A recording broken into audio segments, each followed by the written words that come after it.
We're just one day away from marking the 20th anniversary of September 11th terrorist attacks in New York. That day and this week brings emotions and feelings for people who remember the events like it just happened yesterday. It's important to take time and deal with those emotions. Here to share tips on how to do just that, licensed marriage and family therapist Kevin Petersen joins us. Kevin, good morning.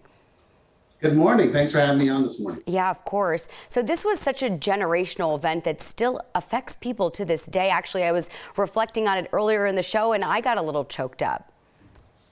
Absolutely. I think the thing that we have to acknowledge to ourselves is that this was a once in a generation moment, not unlike Pearl Harbor or, John F. Kennedy's assassination, Martin Luther King's assassination, Robert Kennedy's assassination. These are things that everyone knows where they were, who they were with, and what they were doing in that moment.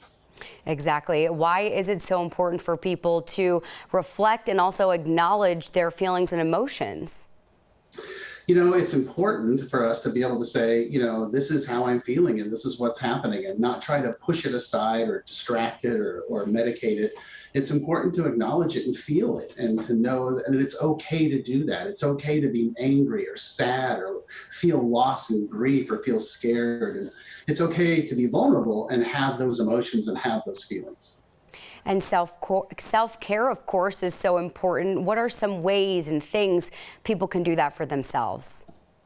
Some of the most important things we can do, obviously, are talk to people about this. Talk to your friends, talk to your spiritual community, go see a therapist, engage with others and have this conversation, and don't hold it in. Don't try to keep it all to yourself and tough it out.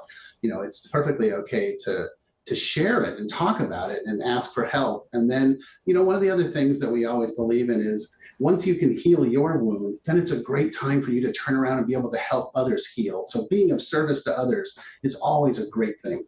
Really good tips there, Kevin. Thank you so much.